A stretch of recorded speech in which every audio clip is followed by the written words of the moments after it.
mixed up my pages here, and it reminds me of a dream that I had just prior to graduating from an MFA program. I dreamed that I went into the MFA office to get the script, the pages that I was going to read for my graduation reading. And there was a mimeograph machine in the office, and as I walked in, the pages were flying through the room, and I was due on stage, and so I gathered up all of these pages. They were all in the wrong order when I got up to read. So. Next, Maud Adjarian is a critic, essayist, freelance writer, and occasional poet. She earned a BA in comparative lit from the University of California and a PhD in the same field from the University of Michigan. She's published her creative work in journals such as Baltimore Review, Verdad, South 85, Serving House Journal, the Missing Slate, the Mulberry Fork Review, Crack the Spine, and Poetry Quarterly. Her other articles and reviews have appeared in Arts and Culture Texas, Bitch Magazine, Kirkus Reviews, Library Journal, and the Dallas Voice. Additionally, she's produced studies for a number of academic journals and compendiums, one book of literary criticism, Allegories of Desire, Body, Nation, and Empire in Modern Caribbean Literature by Women, and maintains a commercial writing website at Words to Say It, business writing and manuscript consulting. She also works as an educator. Her most current position is in faculty at St. Edward's here in Austin in the Humanities Division. An avid amateur photographer, she enjoys shooting film with vintage and toy cameras. Please welcome Maud Adjarian.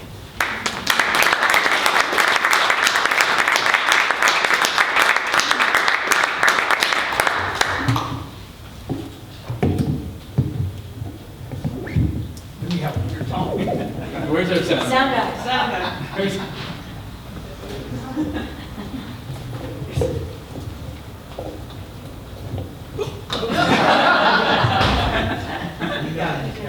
That's why you had to sign the release. Hello?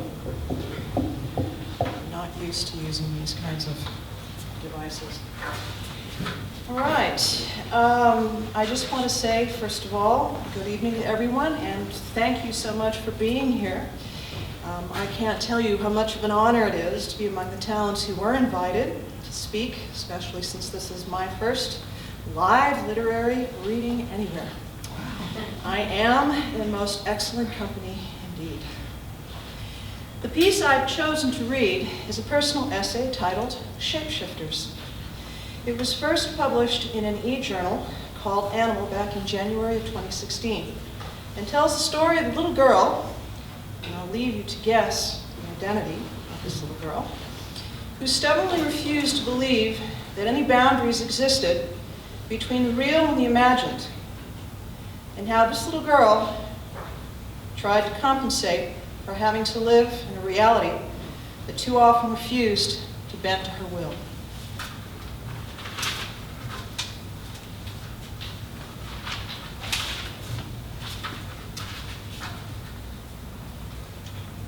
As a child, I didn't like living in the real world. It was a place where I heard, you can't do this, you can't do that, especially from my mother. I couldn't stray too far from the small patio just outside our house, where I traced bored circles on my tricycle. I couldn't go outside the chain-link fence that surrounded our house unless one of my parents was with me. When I started kindergarten at the elementary school 2 blocks away, I couldn't go with my new classmates to see the monkeys chatter, and the lions pace and prowl at the Los Angeles Zoo. She might get lost, or hurt, or worse, my mother said. The kindergarten teacher, Mrs. Dockray, would only shake her head and look at me with pity. I was 3 years old when I started watching Star Trek on the black and white television in the family library. There, I would often slide across the brick-colored Mexican floor tiles that my mind transformed into a beautiful frozen lake. My parents or older brother tried to talk to me while the show was on. I I never responded as myself. I am the captain, I reminded them. My name was James T. Kirk, and I was on a mission to save the known universe. I started reading a year later. The better I got at making sense of the words that sometimes accompanied the images and sometimes stood alone from them, the more I realized the words had even greater power than the images that flickered across our TV.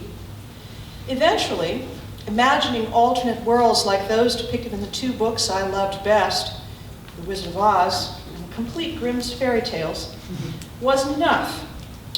By the time I was 5 or 6, I wanted to live in them. Even more absurd was the first character I set my sights on becoming. Charlie Brown's bulb-nosed pet beagle, Snoopy. Snoopy inhabited other selves at will. Sometimes he was a World War I fighting ace who flew combat missions against the dastardly Red Baron. Sometimes he was a writer bent over the typewriter where he hunted and pecked his great American novel into existence. And sometimes he was Joe Cool, the kid in dark sunglasses who radiated Zen-like hipness just by leaning against the nearest wall or tree. All it took was him projecting to the world that he was someone else, and the transformation was complete. Taking my cue from this canine master of shifting identities, the first thing I did was change my name. Call me Snoopy, I told everyone. My mother thought this was hilarious, but I thought you were the captain. No, Mama, my name is Snoopy. My second grade teacher, Miss Dane, refused to humor me. Please put your real name on your homework, she said when she saw my new name scrawled in big, bold letters across the top of my assignments. You are not a dog. While my father didn't call me Snoopy, when I asked him to make a playhouse where I could indulge my comic strip fantasies, he did. Like this, Papa, I said, showing him a picture of Snoopy's doghouse that I'd culled from the newspaper. Oh, so you want a place like the one Lucy has, he asked, referring to our German shepherd. No, Papa, I said, like Snoopy. Snoopy never drooled, slobbered, or shed. He was far too dignified to do any of those things. How about we put your doghouse in the tree just outside your room? That way Lucy won't think it's hers, my father said. He gathered scrap wood and heaped it by a pine tree outside my window. When he was done, he hammered together 3 walls and a roof made from sheets of plywood. From my perch on the steps outside the French doors to my bedroom, I surveyed his handiwork. It didn't look like Snoopy's doghouse, even when I squinted my eyes, but it would do. What do you think, he asked. It's not finished. I went into my father's workshop to look for some black paint, returned to my new house, and climbed up onto the platform where it sat. Minutes later, Snoopy appeared in clumsy capital letters over the doorway. Then I looked up at the roof. My hero claimed ownership by lying on his doghouse, but I was too tall and the roof too steeply angled for me to ever do that. I would have to settle for lying on the platform with my feet hanging over the edge. By the time I reached 3rd grade, I wanted to be Paddington. I'd stumbled across him in a storybook from my brother's library. Like Paddington, the Peruvian-born bear who lived among humans in London, I was an alien in a world I often didn't understand. I even looked different from the other kids I knew. Where most of them tanned, I freckled and burned. My greatest wish was to have fur instead of skin other children would say was so pale and so white they could see the veins climb my legs and thighs like blue tree branches. The transformation from brown-haired girl to hairy brown bear would only happen in my room, and this only after I carefully closed a door that wouldn't lock behind me. The orange straw hats with raffia streamers and fake flowers that my mother wore to the beach but now kept in the back of her closet became Paddington's battered old fedora. A rain jacket lined in checked fabric that my mother had inherited from my father became his duffel coat. Looking ridiculous, but feeling triumphant, I plopped onto the floor and disappeared into Paddington's world through one of his books, riding subways in London and getting lost, but always managing to find a way out of all predicaments. Being Paddington, if only for an hour or two, took work. For one thing, I had to make sure my mother was so occupied she wouldn't interfere. But I also needed her to buy orange marmalade for me to make the sandwiches Paddington ate.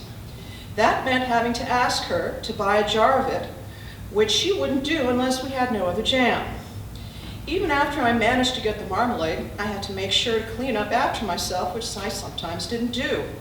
And I had to take the sandwiches into my room without letting any crumbs fall onto the carpet my mother kept so fanatically clean. I began to wonder whether the effort was really worth it. If no one except my alternately amused and annoyed mother saw me, had I really accomplished anything? I could go to school dressed as Paddington, but after my Snoopy experiments, I already knew that place was a minefield. If my classmates could steal and hide my Peanuts lunchbox for fun, I could only imagine what they would do to my mother's orange raffia hat. Besides which, try as I might, I just couldn't bring myself to subsist on the 2 sweet orange marmalade sandwiches Paddington stuffed into his mouth at every opportunity. So not long after I decided to evolve into a bear, I bid my Paddington persona goodbye. My final incarnation was as Harriet from Harriet the Spy. "You'll like her," Mrs. Mason, the school librarian, said. "She's different, too." I carried the book home like a secret and devoured it in one sitting. Harriet wore glasses just like I did, but unlike me, she stood on the sidelines watching people, then wrote down the meanest, funniest things about them. Madly in love with her spunk and spirit, I decided to become Harriet. So I bought a spiral-bound notebook, took it to school, and began writing observations in it about my classmates during recess and lunchtime. "He's got enough metal on his teeth that you could probably use his mouth to light up an entire city. It's easy to tell she loves horses because sometimes she comes to school smelling like a stable." My classmates were used to seeing me off by myself, but now they saw me hunched over my notebook, scribbling furiously and giggling. One day, a classmate named Robert grabbed the notebook out of my desk when I wasn't looking. Then I saw him paging through it, his mouth open in a wide O of surprise. He flashed me a wicked grin through his braces and then gave it to our 3rd grade teacher, Mrs. Haynes. "She's saying bad things about people," he told her. My teacher flipped through a few entries. "All my former boldness deserted me. Please let me have it back," I said, the sweat collecting on my upper lip. Mrs. Haynes looked up from my notebook and fixed me with a hard stare. "I should call your parents." I thought about my mother. Seeing fear in my face, Mrs. Haynes softened slightly. "You'll get it back at the end of the day," she said, her words touched by the Oklahoma lilt I loved.